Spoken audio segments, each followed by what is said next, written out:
Hallo Matrix, hier is alweer meneer Kwagga en ons is alweer by week 3 van ons landboutech. Die afdeling wat ons nou gaan doen is strukture en materiale. Ek gaan vanaf julle 'n groot geheimpie leer. Die vraestel vir landboutech is opgestel as wat julle handboek opgestel is. So vraag 1 afdeling A is gewoonlik kort vragies, ABC vragies. Vraag 2 is strukture en materiale. Vraag 3 is energie. Vraag 4 is swyswerk en konstruksie, vraag 5 is implemente en vraag 6 is water. So vandag kyk ons na strukture en materiale en ons gaan nou kyk na ysterhoudend en nie ysterhoudende metale. Nou gaan julle dink, "Jessie meneer, dit is eintlik bitter vervelig en ons weet al die meerderheid van die goed." En ja, julle doen 10 to 1 want julle het dit al gedoen in graad 11. Maar ons gaan dit nou weer doen en dan gaan dit bietjie meer in diepte in dit ingegaan word. En ons gaan ook leer van legering waar ons metale kombineer om nuwe metale te maak. So 'n ysterhoudende metaal is gewoonlik magneties want hy het yster in. En dit sal goed wees soos sagte staal, koolstofstaal, stainless steel en gietyster. Nie ysterhoudende metale is metale wat geen yster in het nie, wat ook nie magneties is nie. Dit is goed soos aluminium, koper, brons, geelkoper of braas is die ander woord vir hom, silwer en lood. Nou, wat is legering? Nou, legering is basies waar ons gaan en ons sit verskillende metale bymekaar om 'n nuwe alloy te vorm.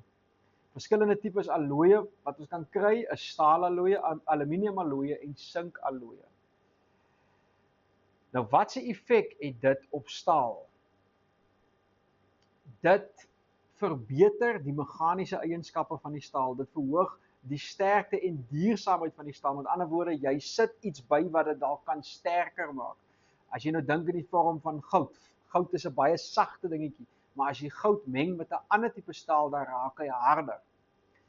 Verhoog die weerstand teen hoë temperature, weerstand teen slytasie, impak weerstand, met ander woorde, hy kry 'n bietjie van 'n shock absorption, skok wat hy vang, miskien as jy vir hom meng met 'n ander tipe staaltjie, verbeter masjieneienskappe. Jy gaan ook minder magnetisme kry want jy gaan basies die yster probeer uithaal uit hom uit en 'n beter weerstand teen roes wat baie belangrik is vir enige staal en dan ook beter gieteienskappe. So as ek hom smelt, kan ek hom makliker vervorm in iets anders. So dit is wat ons doen met legering. Nou wat is die bekendste metale wat ons maak daarvan of gebruik? Is die mangaanstaal, nikkelstaal, nikkelkroomstaal, vlekvrye staal en tungsten. Die vir julle weet wat tungsten is die hardste staal wat jy kan kry, maar tungsten is ook as jy hom op 'n spesifieke plek staan dan bars hy. Onthou dit boys, vir al die dag as julle vir julle gaan trouringe maak, ek weet die manne hou daarvan om tungsten trouringe te maak, dan as hy val gaan hy shatter. Hy moet net op die regte plek val. Nou vlekvrye staal binne in julle handboeke sal julle sien praat hulle van vlekvrye staal. Nou wat is alles in vlekvrye staal? Daar kom in kroom en ons gebruik dit vir ratte, vir aste, vir boude en vir moere. Mangaan kom ook daarby in en ons gebruik dit om roes te bekamp. Nikkel verhoog die taaiheid en verhardingsvermoë dat hy makliker kan rek en dat hy vinniger hard word.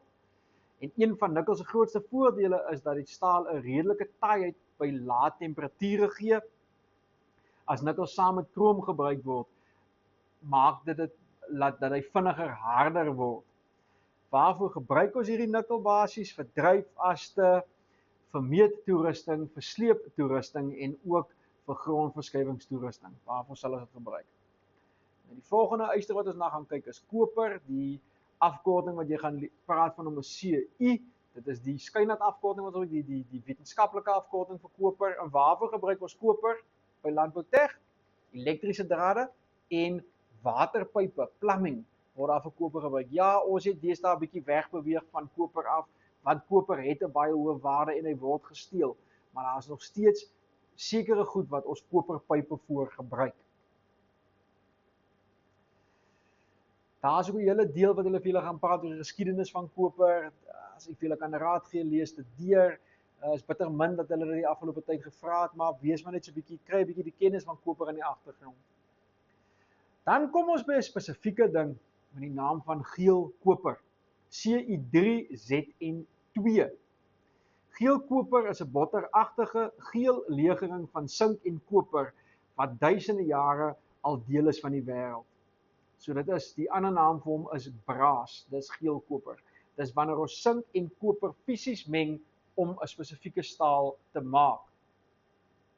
Hulle sê geel koper is ongeveer 67% koper en 33% sink, wat sterker en meer duursaam is as koper, maar nie so sterk so staal nie. So ja, hy is 'n bietjie sterker as wat koper is, maar hy is nie sterker as wat staal is nie. Onthou dit.